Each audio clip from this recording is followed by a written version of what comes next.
Today we're watching why a former Muslim converted out of Islam. Let's take a look. Let's get right into it. Robert, what is your biggest challenge with the religion of Islam? Probably the main thing is the sanctification of violence and the idea that God will bless and even calls upon the believers to commit acts of violence under certain circumstances. Like Rashid here is an ex-Muslim, and so under Islamic law, as it's traditionally and classically formulated, he would be put to death. Muhammad said, anybody who changes his religion, kill him. And it's still the position of all of the schools of Islamic jurisprudence, Sunni and Shia, that the apostate should be put to death. Now, obviously, maybe that's why Islam keeps prevailing, because the people who actually have critical thinking and want to leave Islam, they can't, because they know that if they will, wa assalamu alaikum, bye-bye. They're done. This is not something that means that every apostate has to always go around watching himself, because you have to have somebody who's willing to do that. But those who do it, they think, well, now I have done something that Allah has commanded, and He will bless me for doing it.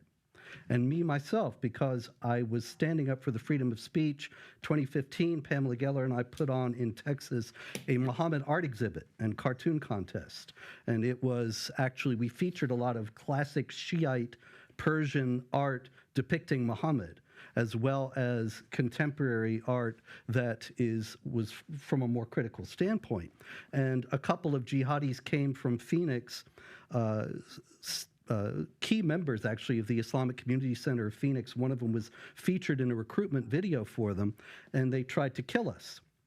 And so I actually would be also under a death sentence just for drawing Muhammad and for sponsoring people who do, which I did not in order to cause gratuitous insult, but to defend the freedom of speech and freedom of expression, which is the foundation of any genuinely free society. The religion is 95% like what Jake mentioned. It's about worshiping God, being devoted to a righteous way of life, loving your neighbors, taking care of your parents. Yes, there are criminal punishments, which we're going to discuss. There is conquest, there is war theory, there's all of this in Islam.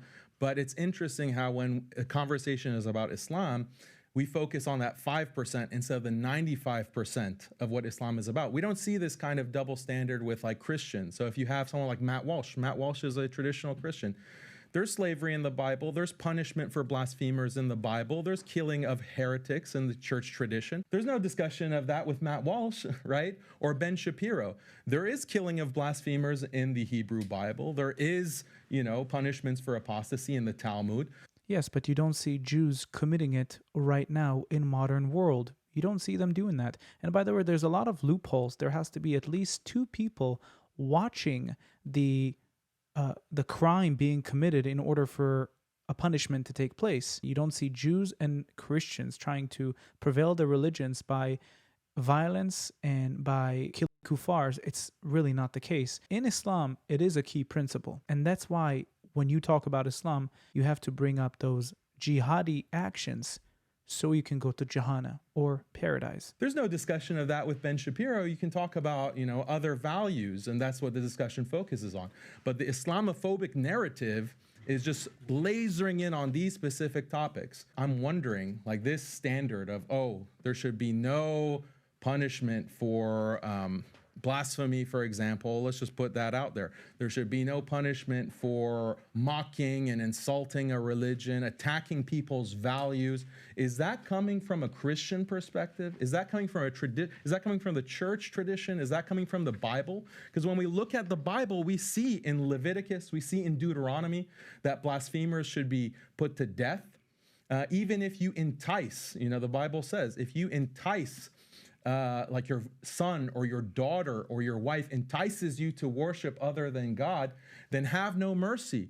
Put them to death without due process mentioned, without any kind of court or tribunal. The husband or the father should just immediately put them to death without mercy. That's what the Bible says. So when Robert wants to criticize Islam, I'm wondering, is that criticism on the basis of the Bible? Is that on the basis of the church tradition? Or is this a liberal, secular, modernist critique of Islam? So I want to know, am I debating or discussing with two Christians or two atheists or two liberal secularists? Like, that's a clarification that we need. May I? Yes. This is a very important clarification, and there are a couple of distinctions that have to be made. One is all of your examples from Christianity are from Old Testament law, which if you had studied Christianity, you would know there's no sect of Christianity, no school of Christian thought, no tradition within Christianity that holds that Old Testament law applies to Christians for all time. As a matter of fact, it never did apply. Same applies to Jews. It is not taught to Jews to unalive and kill people who commit blasphemy. We don't do it. And you can't give me any examples of people doing it specifically for the purpose of Judaism in modern times and for the rest of history. In Judaism, after the destruction of the temple in 70 AD, the rabbis redefined Judaism so that even they don't teach that those punishments have ongoing validity. So you're talking about something that nobody in mainstream Judaism or Christianity thinks is valid today versus something that unfortunately all too many Muslims do think is valid today. And the bringing up of ancient historical wrongdoing is all very well, and there's certainly a place for that. I've got no interest in denying any of the misdeeds of Christians throughout history. But the problem that we have in Islam is that these passages of the Quran that are problematic, passages of Muhammad's traditions that are problematic, they are still considered to be in force by very large numbers of Muslims, such that all the major terrorist groups around the world are Islamic groups. And you don't have any Christian terrorist groups saying Jesus is Lord and blowing people up. There's a reason for that. And the reasons have to do with the interpretative traditions in both religions. Because this concerns me, do you believe I should be put to death? I believe that the punishment for apostasy in a correct Islamic state is death. I believe that that's the correct. Let me finish. Let me just respond, sir. Here's Islam for you. This is what happens if your Western countries become Muslim. If you change your religion out of Islam, you're done. This interview was recorded in the United States. Do you get that? I believe that that is the correct punishment, which has been revealed by God, both in the Quran and the Bible. And for Robert to turn around I and asked say, you. Let me finish. I asked you, do you believe I should be killed today? And I answered you, sir. Yes or no? No, you answered with deflection. Answer, what do you think? You. Yes or no? I answered you. I think he said yes. You want me to answer? I said. Yeah, you answered me. In a proper Islamic jurisdiction, an Islamic nation, all of the laws of Islam and the Sharia, as revealed by God, should be applied. So if we were in that kind of state, would you do it? Including I'm not the one that executes with proper due process, with a proper court hearing, just like any nation of laws.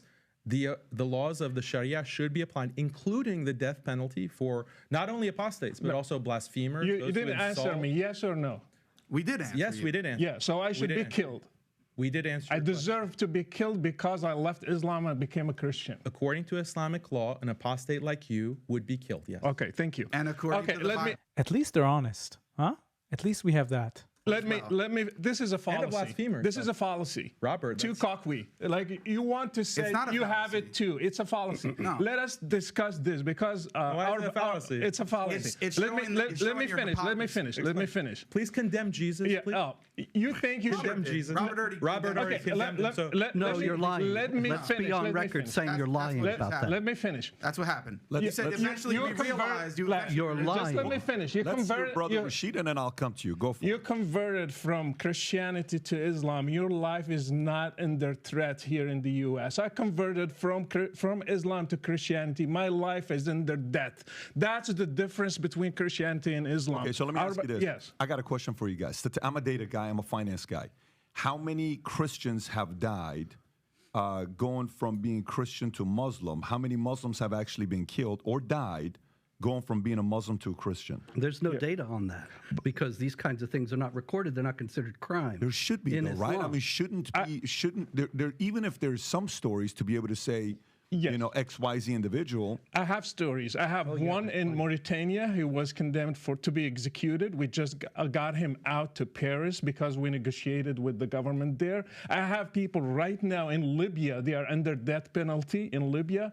I have people who got killed in Jordan, for example, because I do my show. People contact me. I have people who got killed in Jordan. Their parents killed them because they became Christians from a Muslim background. We have people in different places in the world, in the Muslim community, they kill them, and if they get to flee, that's the best outcome. I got a question.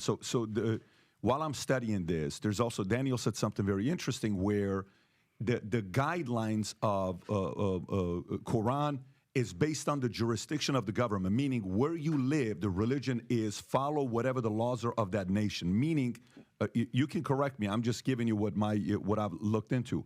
Does this mean these rules apply no matter where you live?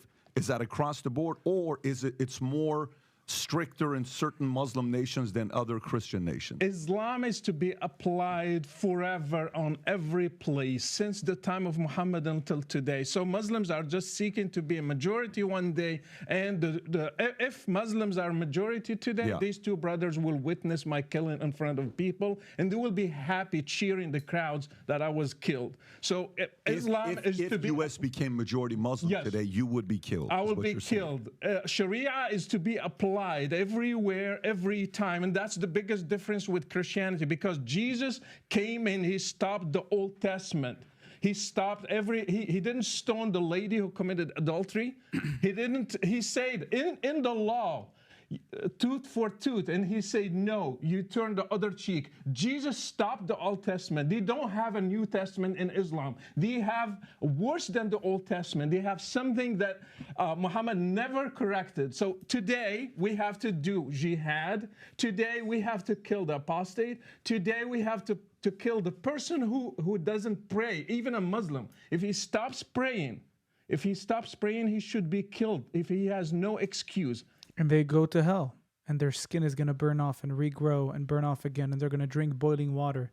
A Muslim that doesn't practice Islam as it should be practiced, according to Islamic law, should be killed.